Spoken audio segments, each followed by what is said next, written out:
Good afternoon and welcome to Content Chat.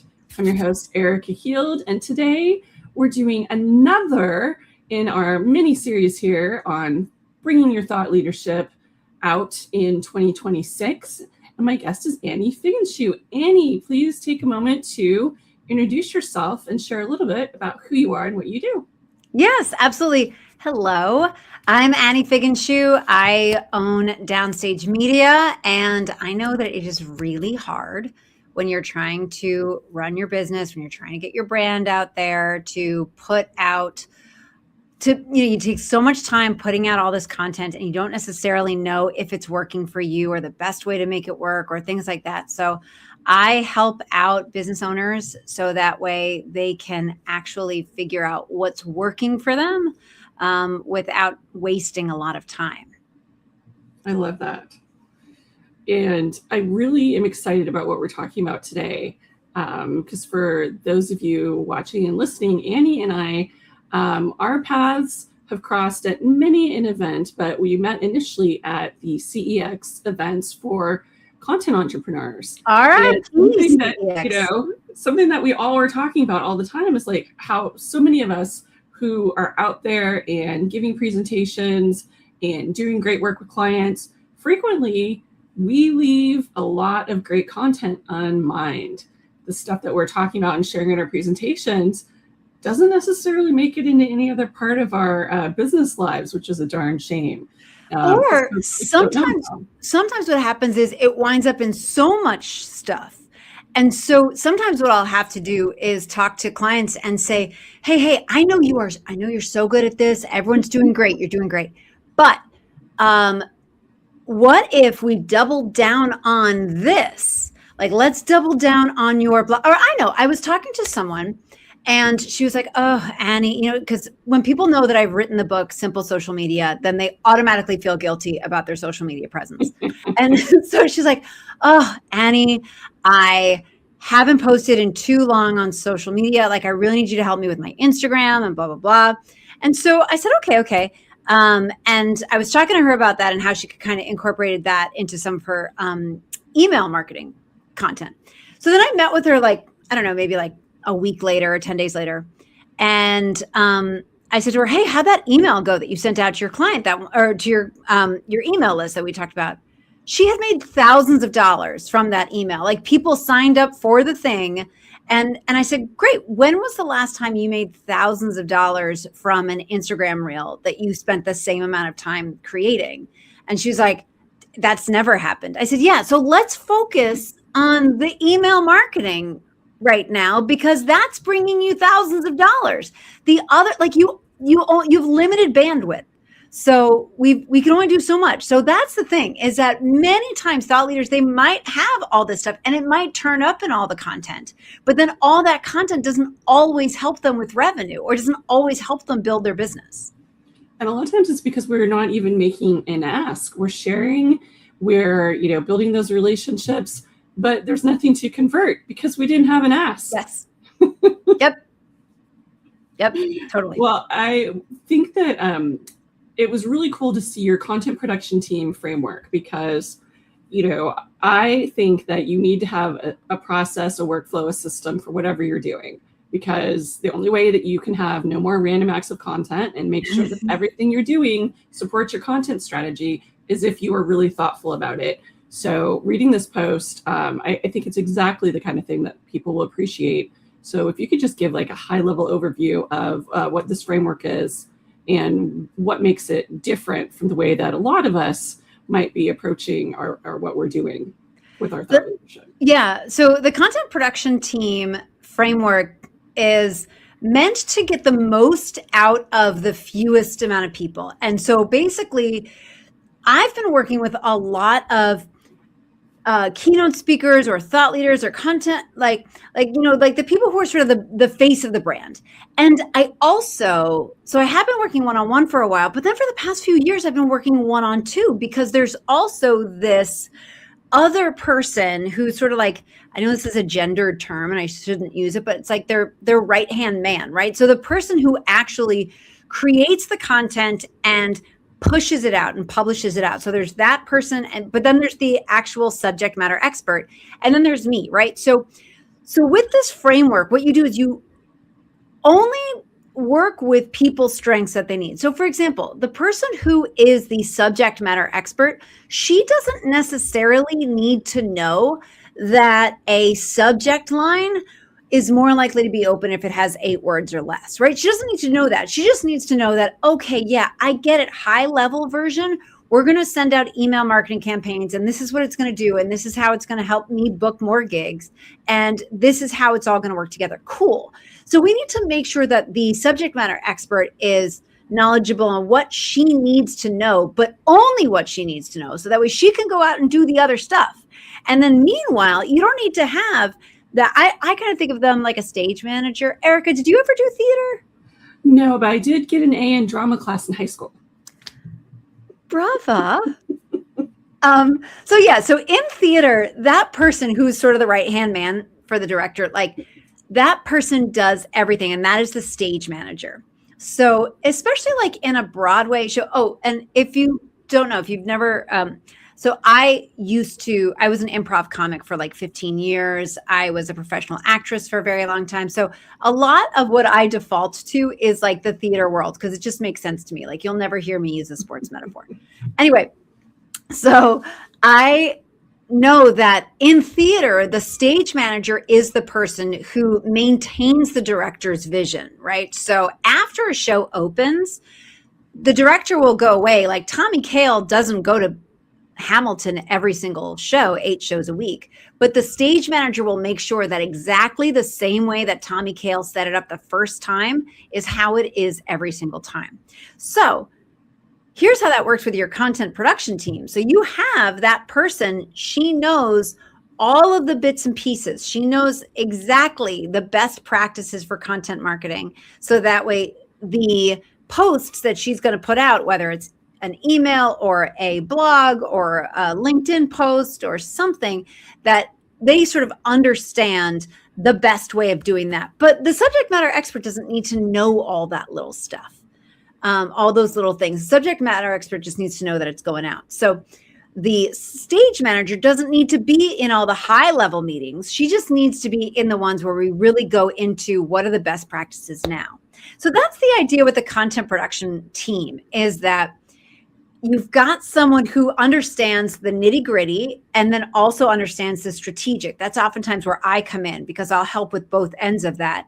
So that way you free up the people on their team to only work on what's in their lane. And so this way you're able to get out, you sort of understand at a high level what the content needs to do, who it's serving, and what purpose it's serving in the business. And no one is bogged down in endless meetings they shouldn't be in. So then are the primary roles then going to be that person who is your content orchestrator, and then the other role is going to be the SME, or for other teams, are there going to be additional roles that might come into play? The companies that I've worked with oftentimes only have 1 or 2 people on their marketing team. So that's why I'm kind of lumping that all together in that stage manager role. But a lot of times they don't have it defined, like, who's really going to make sure, who's really staying on top of the LinkedIn algorithm, or who's really staying on top of what needs to happen in an email these days. You need someone to do that, but that doesn't necessarily need to be the same person who understands whatever the subject matter is that they're talking about day in, day out. So it's really being clear on who's doing what. You can break it up into, other pieces. It's just not how I've been using it for the past few years, because I haven't really played with it that way. Yeah, I mean, I think it's been very similar with me when I've worked with clients, although I frequently end up being that ghostwriter. So that person who works with the SME and helps them take their ideas and what they're trying to say and actually either put it into a script for a podcast or create, longer form content or a blog post. And that for me is really fun too, because I don't want to know all those things about the algorithms, or, I don't want to be the one in there scheduling those emails and learning how to, format the Marketo email templates. That's so not what I'm good at. So I think it is really important to make sure you're asking people to do whatever it is that they're good at. And like with your subject matter experts, they're not necessarily going to be content creators. They might have a really strong point of view. They might be able to go out there and ad lib or, be really great on an improv level talking and doing presentations, but that doesn't mean that they're going to be able to do any of the other kinds of content. Yeah, they're the talent, right? They're the talent. So they're going out there, they're getting their ideas out there in a way that really works for them. So maybe it's that they'll just turn on their camera and they'll record a few videos and then somebody else takes that and chops it up, right? So that's why I really think of them as the talent. We've got the talent, we've got the stage manager, and then we have the director, right? So the way that you've got a director of a play who will just kind of come in and understand all the pieces and how they fit in together. That's what I'll do. And sometimes for companies, I will work very closely with them. So for example, when I was working with Ari Siegel, who won his company, History by Mail, got $250,000 on Shark Tank. So I was working with him and his team, right? And so he just had the big ideas. I could then translate it out to his team, like, hey, here's how this needs to go. And we worked together for a really specific amount of time, obviously leading up to his pitch when he filmed the episode, and then leading up to when the episode aired, because we knew that we had so many other marketing assets that had to be in place before that happened, especially because he knew what happened. I didn't know what had happened. I didn't know until it aired. But that was from September to April. So we were working together. Now they're in a good rhythm. So I don't meet with them as often, right? So that director can come in the same way that Tommy Kail does for Hamilton, because I've seen him do it. I've sat in the orchestra and I've seen him, taking notes. He'll come in every so often, check in on the show, give notes, and he gives that to the stage manager who goes out and makes sure that it's executed day in, day out. So it depends on how much hands-on you need from that director or your brand needs at the time, but you can really kind of make it your own and how it's going to work and what that relationship looks like. And similarly, when I've had clients where I'm working with a startup founder who doesn't maybe have any marketing at all, that's when I will put together a brand voice and kind of content strategy AI tool for them. So that way it has all the best practices. It has our agreed upon formatting and template for how we go from, a rambling transcript of something into emails, et cetera, because if not, it's so overwhelming because you get everybody wanting, especially if it's a very small founding team, everybody wants to give feedback. So it can be so helpful to have this kind of, have that body of knowledge, have the things that are agreed upon, and then have this neutral AI be the one to give them the feedback and to help them with it too. Now, let me ask you this. Does that, so you hand that off to the client then, have you ever handed that off and then you're not working with the client anymore? Like, once the engagement is over, they still have that, right? Yeah, 100%. So, but if they ever want any updates to it, like if there's something new that are best practices, maybe in let's say blog content or like, with some of the ghostwriting stuff that you would do, right? Then they would need to call you in order to get some updates on that, right? Only if they haven't invested in their own AI subscription. And I always very strongly suggest to them that, they need to get a paid account. So that way we can create those custom tools for them where they actually own the instructions, and they can add things as we go. So far I haven't been called back in to update an AI tool that I've built, but I imagine that probably will happen because not everybody is interested in figuring out how to do those updates either. Well, and I'm also thinking that if you put it together for them initially based on your content strategy, and let's say that your content strategy involved, I don't know, what would be some platforms that your content strategy would involve? Well, I mean, back in the day, my platforms, I would have been using Twitter, for example, but of course, in the last few years, I don't work with any clients that use Twitter because I work with B2B clients. Yeah. And so, for example, if you'd had a content strategy in place that was really Twitter centric, then you'd need to go in and, change that up. Right. So let's say that they said, okay, we don't want to be on Twitter anymore. Like you put that together for us. It was great, but now things have changed. And so now we want to be on Threads. So then they would have to come to you in order to then add in the additional best practices for a brand new platform, right?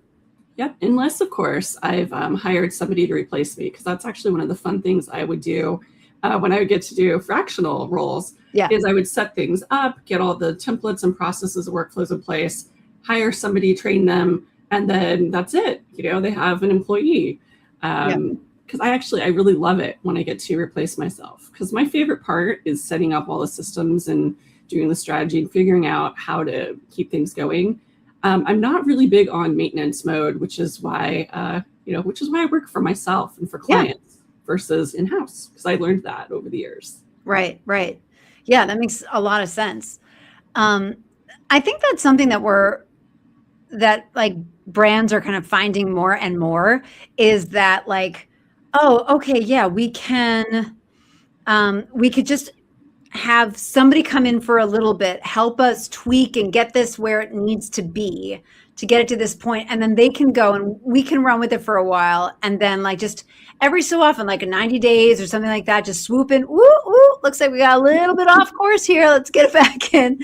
Exactly. And then just like go out again. Yeah. And I think that, not only is that really budget friendly, I think it's also really good for your internal team. Because it feels bad if you're on an internal team and all of a sudden somebody externally is hired in above you, for example. But when you get a consultant brought in who helps put a strategy in place, that's basically, you got free mentorship and professional development handed to you, because you've got somebody who's really skilled at what they're doing who comes in that you can learn from and connect with. And so, that's one of the things I always kind of position it to clients as well, because you get that experience without getting that full-time equivalent salary, and without getting that person who might get bored. Because if you are really competent and really good at what you do, sometimes you get really, really bored doing the same thing every day. Right.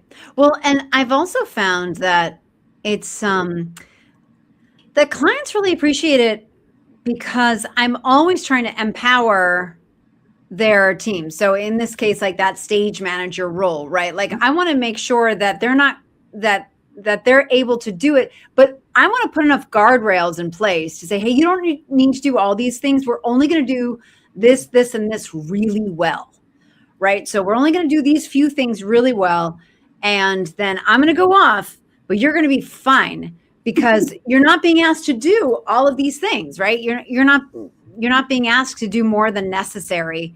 And I think that's important too, because I have had this relationship. I mean, it feels good sometimes. I mean, it's like, it like fuels your ego when people are always kind of, knocking on your door, like, email wise or whatever, like they're emailing you. But I imagine it's knocking on my door like, hey, Annie, can we just run something by you? Like, is it okay?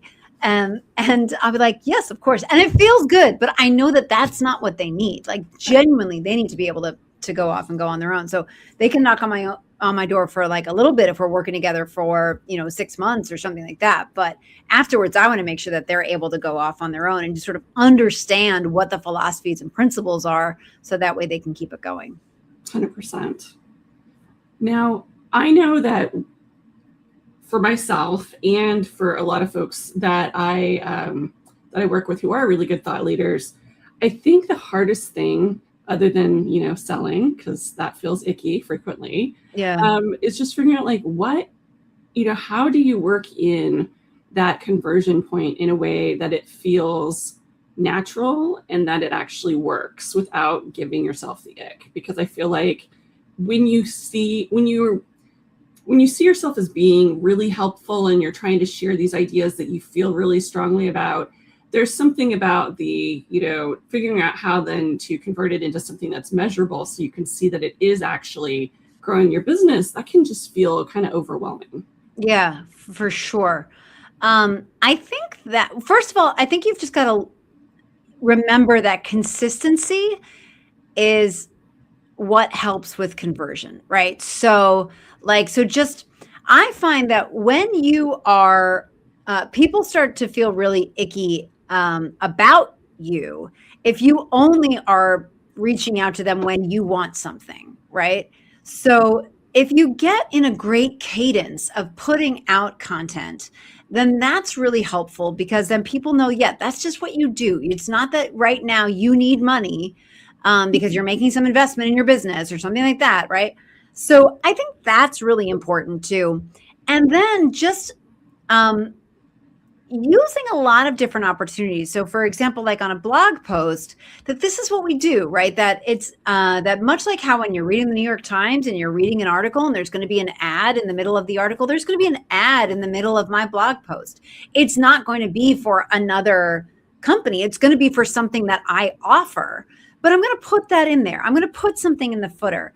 And those are just places where I'm going to add things in, and not like in a beat you over the head kind of a way, but but I'm going to put that in a way that it makes sense. It's a natural progression of the next thing that you do. However, I am going to make it very clear, this is the step that you take, right? Like, so schedule a call or download the thing or whatever it is. Like, I'm going to make that clear. But I think especially if you have good cloud cover with your content, then you don't need to have it so much. It's not that same kind of frenzy where, oh my God, we have to put a really clear call to action because I don't know when this is going to happen again.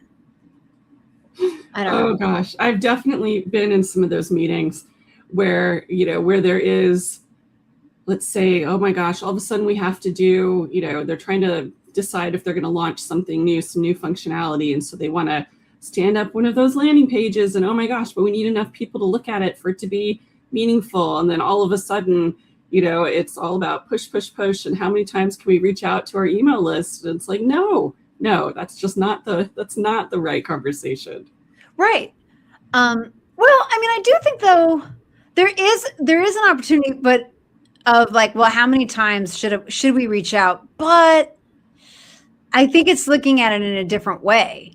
So it's like, yeah, we don't want to send out a jillion sales emails, but maybe in maybe in regular nurturing emails, or just like, that you're consistent with stuff. And so then it doesn't become as alarming, right? Like, oh yeah, this is what we do. That at this point in the email, they're going to tell you about what's happening next. And they're going to make sure that you know what's on the horizon. So that way you can head over to that landing page if it's a good fit. And just making sure it doesn't feel like spam, because I know we all have these situations. I love magazines still. I'm one of those people who loves reading stuff in hard copy. And there's a magazine I've subscribed to for some time, and I let it lapse. And suddenly, every single day, I'm not even kidding, on 2 different email addresses, I started getting emails that was, you've been selected to get this magazine for only $1. And I finally did, resubscribe. I'm still getting the emails, Annie. It feels bad. So, and, I wish I could reach out to whoever's sending them and say, guys, this feels bad. I actually did take your offer. Why am I still getting your email? Yeah, why don't they know that? Who's not talking to who? I wonder. Well, that says to me, either they're not using the right tools, or they don't have a good workflow, or worse yet, maybe they're paying multiple different companies to use their list, and they're coming at people who don't know them, which is actually even worse, because can you imagine blind emailing a list that might include your customers, giving them an offer like over and over and over again? That's just insane. Yeah. I tell you. Yeah, well, that sounds to me like almost that there's too many third parties involved, right? Like, so how you can, so you could buy magazines from this person or from that vendor or from that vendor. So it sounds to me like there's just too many of those, and they're not talking about, ugh, I'm so sorry. I'm so sorry you're going through that. Like, we need that in these troubled times that we're in. I tell you, goodness gracious. But when it comes to, getting back on track, when it comes to getting into the rhythm, what are some ways to just make this be part of your normal process so that, as you said, you're not reaching out only when you need something. Like, how do you, what's your advice or kind of a system that you put in place for the folks that you work with, so that way it is that kind of frictionless, chill, everyday kind of perspective that they're taking, so that they're not panicked and running for a conversion trick or hack at the last minute. Right. Well, I think the important thing too is to define, like, what are you putting out that is for, like, what are you putting out that is for building relationships, like really that content marketing stuff? What's just to nurture and to build a relationship? And what is a sales sequence? Because maybe you're launching something, or, right? Like, those are two different things, and they have a time and a place. So it's first understanding those things exist, they are different, and they have different sort of rules around them. So I think it's kind of understanding, okay, and then you can have, so let's say that it's a book that you're launching a book. Congratulations on your book, by the way, Erika. Yes, please pick up Content Foundations wherever books are sold, ladies and gentlemen. So let's say it's a book that's being launched. And let's say that normally the client puts out YouTube videos, and also the client regularly puts out email content once a week, right? Okay, cool. So I think then what you want to do is almost think about the book sort of having a cameo in those regular pieces, right? So you've got your regular rhythm anyway, and now the book is just having a cameo in them, right? And so then you also might have an automation or a sales sequence that might go out to a specific target of people, or, once they do click on a thing in your newsletter because it had a cameo in there and you want people to read a guest chapter or something like that, they click on it. Maybe that kicks off a sales email sequence, right? Something like that triggers some kind of an automation that's meant to lead to a sale.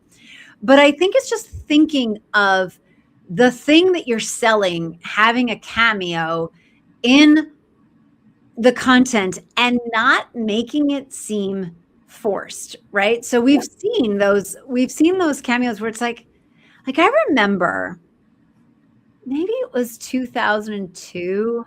No, it was 2003.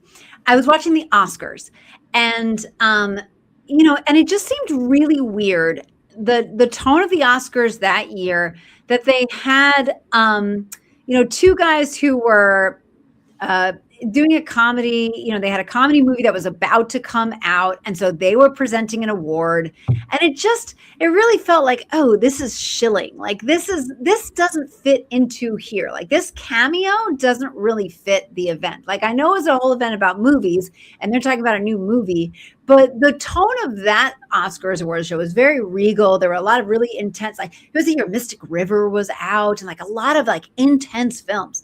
And so it seemed odd that these two guys would kind of come out and be so silly and stuff like that. And just, it was a square peg in a round hole.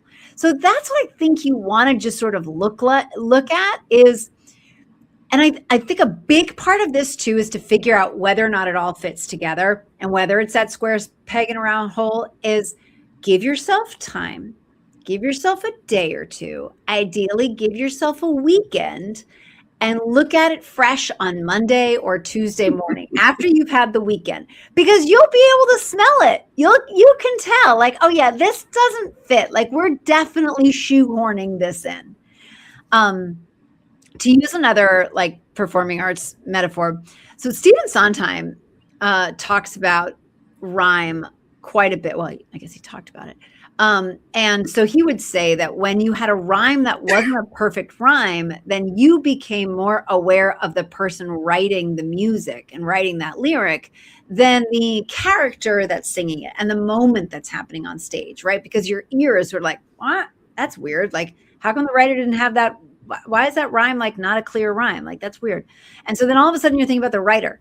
And so that's the thing, is when you shoehorn in your offer too much, then you start thinking, oh yeah, this is very clearly about them. This is not about me and my experience and what I'm going to get out of this piece of content. It's really, oh yes, you're clearly trying to insert yourself into the piece. So I think that's something else that really can come into play. And you'll notice that more when you have a little bit of time. And so I know it's really easy. I mean, we've all done it. We've all seen it. We all are trying to put out stuff at the 11th hour because the thing is due. But if you're very concerned about that and getting that tone right of how to have your offer make a cameo in your content, then give it a day or two and look at it with fresh eyes.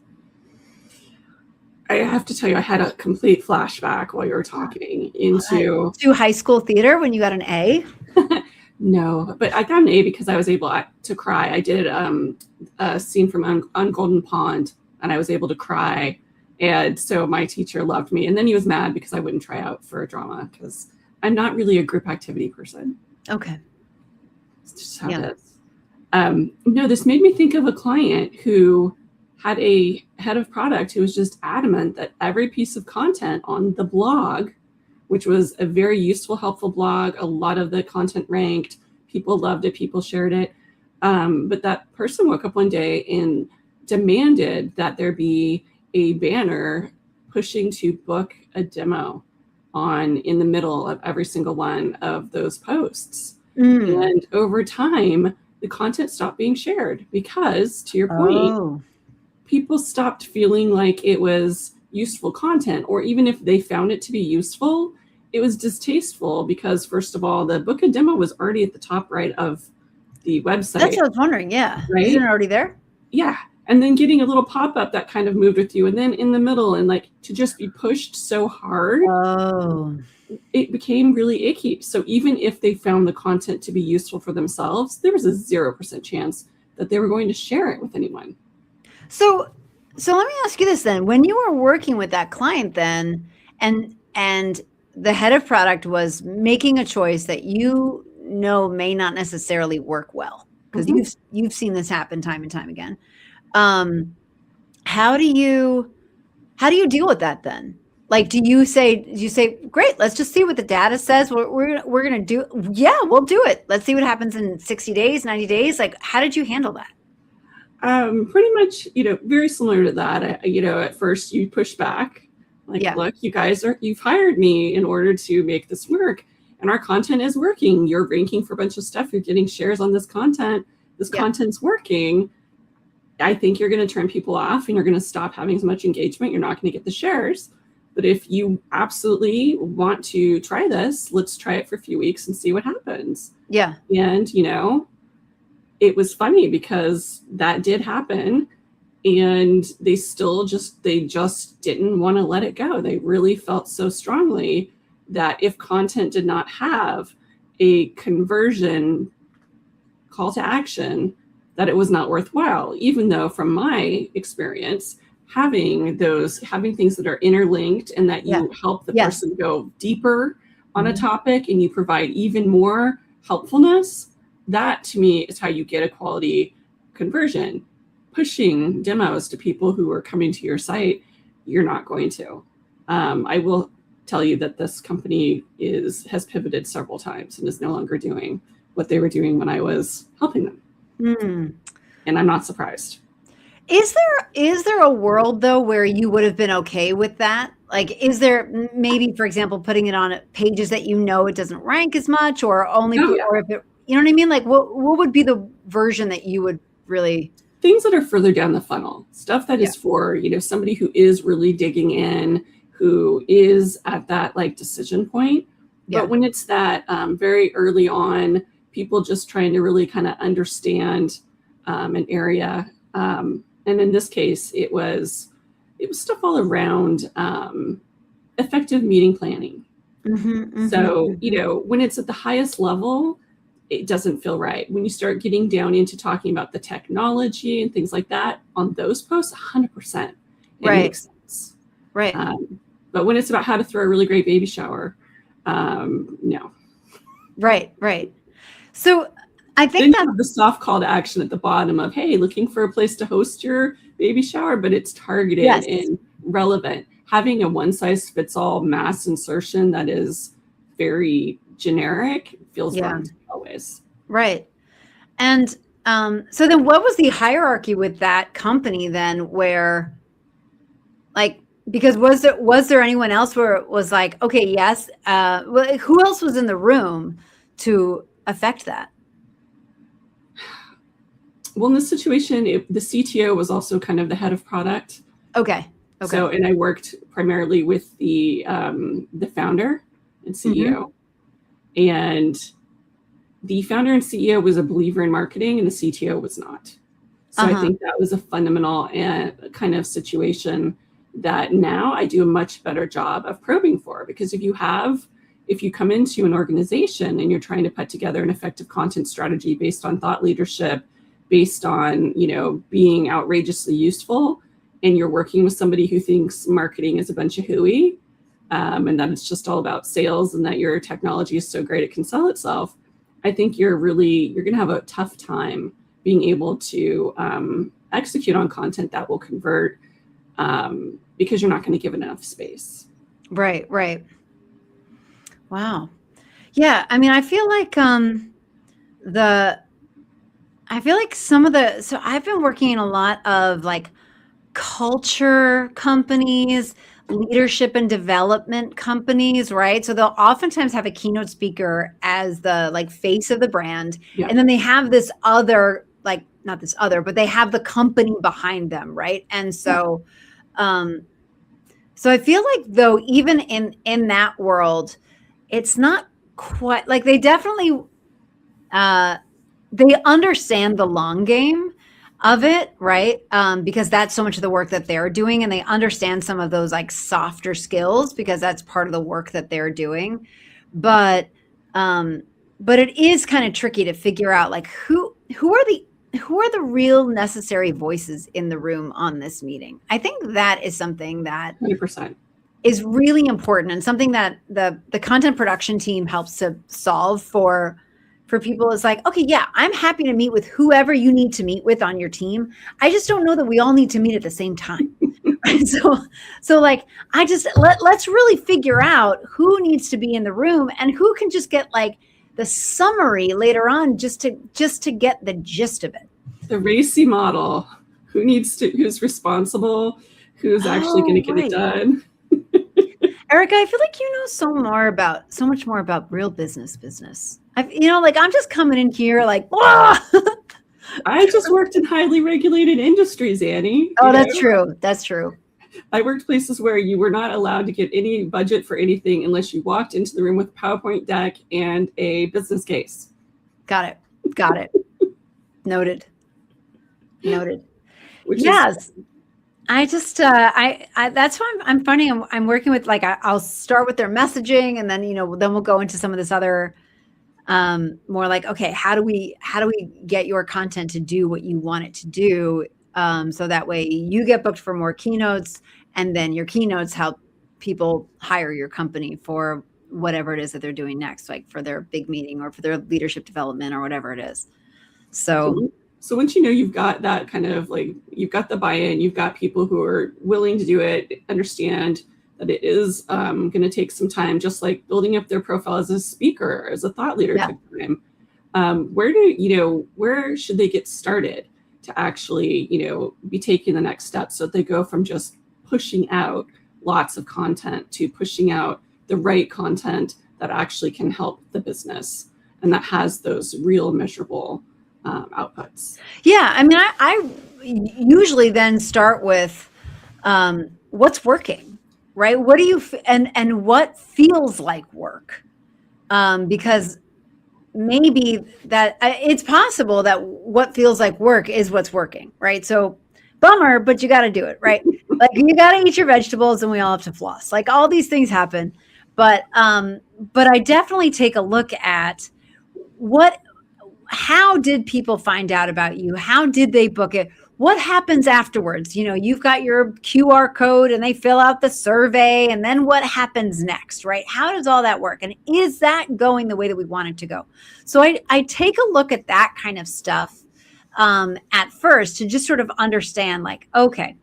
And then that's where I'll look at how many platforms are you actually on, right? Like, do you need to be you need to be on all of these different social media platforms, plus this, like maybe you've just got too much. Let's really just focus on the ones that work and the ones that don't feel like work as much, unless your audience is there, or unless it's converting, or, you know, something like that, unless you're seeing measurable reasons. But I genuinely think less is more. I mean, I feel like you can cut so much out, not only like, you know, best practices for an email, according to MailChimp, they've looked at billions and billions of emails. And apparently when you have 200 words or less, it is more likely to convert, right? People are more likely to click on the thing. Okay, cool. And so then, you know, when you write that, you realize how few words that actually is, right? Especially for us like bloggers and stuff like that, right? That's like 2 paragraphs, it's like nothing. And I think it's just less is more really comes into play so much, not just in the actual content itself, but the content platforms that we're on. And so we can just do less. And because I don't feel like people talk about the fact that 15 years ago, there was Facebook and Twitter. And now there are so many, and they just keep adding them. And no one's really saying like, hey, you really don't need to be on all of them. It's just sort of like you're sort of sneakily being like, I don't do anything with Pinterest. I mean, I know it's there, but I don't. You know, and we sort of feel bad about it that we're not everywhere, and we feel like we should be everywhere. But you can't be, because you'd be broadcasting and nobody cares. You know, they care about somebody that they have a relationship with on the platform. If all you're ever doing is talking about yourself and you're never engaging with anyone else, then you're not using social media, you're advertising. Yeah. Yes. Yeah. If you're not doing those relationship building activity part of things. Yes, for sure. So I just feel like it's not spoken about enough. And I feel like I talk to these people who are in these stage manager roles or these project manager roles, and it's their job to get everything out. And they're trying to get it out on Instagram Reels. They're trying to get it on YouTube Shorts, and they're trying to also get it up on the blog. And they're trying to turn and I know that with all of these AI tools, we're able to turn things into other stuff, but it still takes time. It still takes time to actually, you know, copy that description and put it in here, but then also put that in the scheduling tool. Like all of that stuff takes time, and it's 5 minutes here, 10 minutes there, 30 minutes there, and it adds up. So I really do take a look for them at what do you feel is working? What can we see is working? And then maybe what do we want to add in once we get to a certain point, right? Like let's improve what's already working. What's the benchmark for that? Okay, cool. Let's work towards that benchmark. And then once we hit it, then we can add something else back into play, right? And some of those benchmarks might be like, you know, is the stage manager person able to, you know, like have a free chunk of time that they didn't have before, right? So maybe that's what it is that we look for, that we're just continuously trying to make it more efficient for them time-wise. And then once it gets more efficient for them time-wise, they really have their workflow dialed in. Cool. All right, great. Now we can take that podcast episode and cut it up into clips. But we couldn't do that before because there was too much other stuff. When you've got your email to let people know about your new podcast happening, and you took your podcast, you turned it into a blog post, and then you embedded the video into the blog. Like all of that stuff is time. And usually it falls on one person whose eyebrows are always like this. Annie, tell me how you really feel. And have you ever been in this role? No, I don't know what to say about. I don't know what you mean.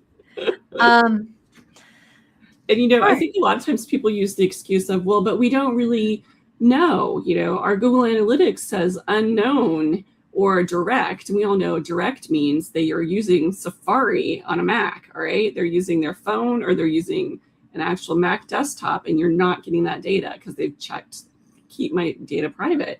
It's not that they're typing in your URL and going directly to your blog post, because nobody does that. That's just not happening. But I think a lot of times people feel like, oh, well, we just can't get the information because they're not using the UTMs.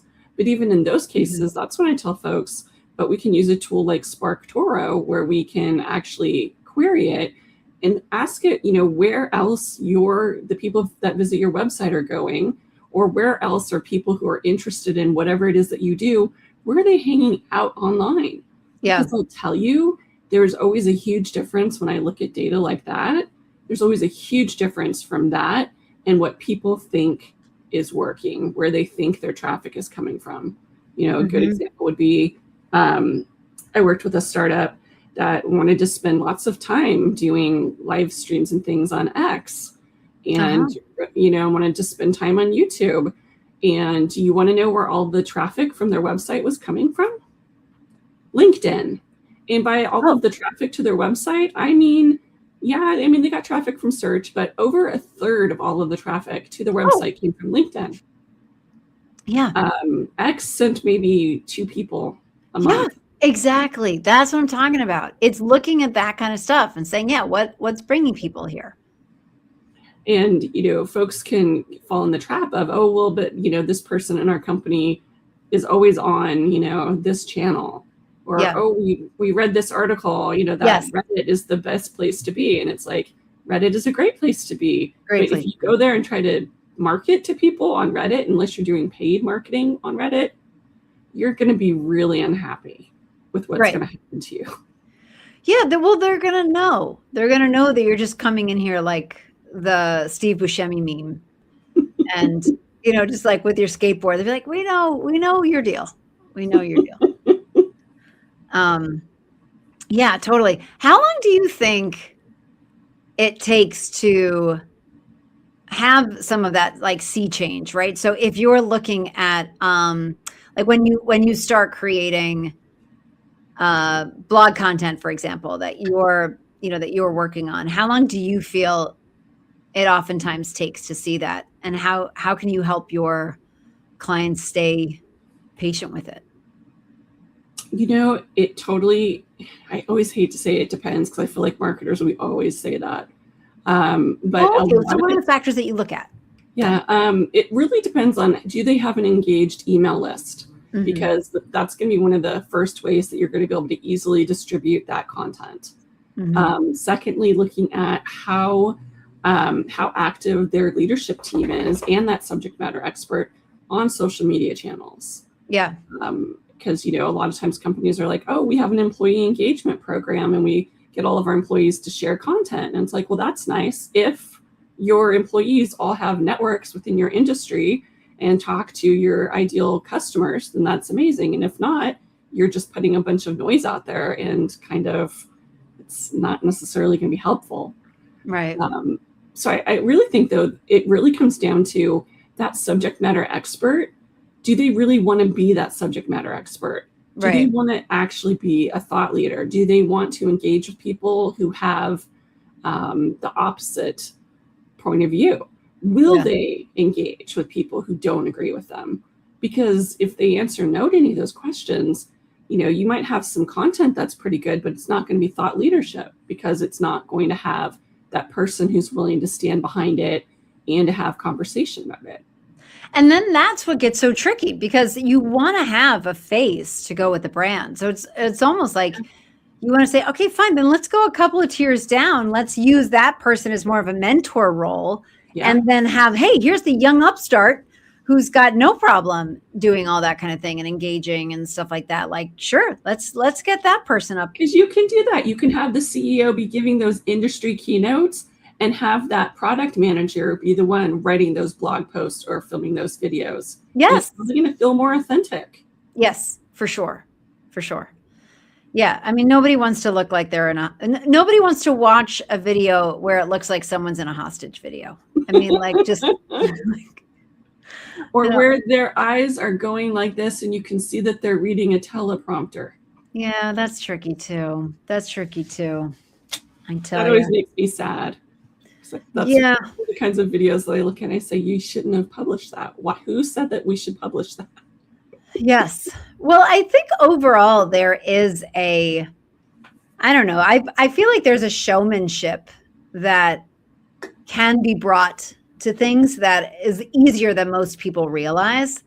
And it does help to turn their video, just to make videos a little bit better, or, you know, just to make even if it's a presentation that they're giving, a little bit more engaging, a little bit more polished, not where it seems too slick, but there are some quick adjustments that you can make that will definitely help. What are some of those? Well, one thing that I have found is understanding what your vocal tics are and trying to cut down on those. I grew up with a dad who was in radio, and he would hear, so if you've ever heard of like Light FM, that kind of like that format for radio stations, like no sleepy elevator music, but none of the hard stuff. Like that was my dad's idea. And so he ran radio stations all over the country. And whenever we were in the car, we had to listen to my dad's radio stations. And God forbid there was ever dead air. Like if there was some kind of an issue where there was not an ad pulled up correctly or something like that, and my dad would get on like his big huge like car phone, like the car that was attached to the car, and he would call. And because of that, I have developed a vocal tick, or one of the reasons that I developed that vocal tick is that I want to keep talking all the time. And I'll do that kind of a thing, or I'll say like a lot. I have worked on it. I'm not perfect, but I have worked on allowing myself to stop and think of what word I want to say next, instead of filling it in with some kind of filler words that I might use. So filler words are some of those things that people use a lot, oftentimes because they're afraid of pausing. Another thing would be if people are delivering something, if people are speaking and they will like shift their weight from side to side. And so then when everyone else is looking at it, they're sort of like realizing that they're getting sick because of that. So The chair. Or the chair. Yep. Yep. I mean, there's something to like being a little like fun and laid back, but after a while it's like, okay, could you just stand still? And obviously like good lighting is good audio is good. But another little thing, this is a real little thing that you can do, which is many of us have a tendency when we finish our sentences to like go down.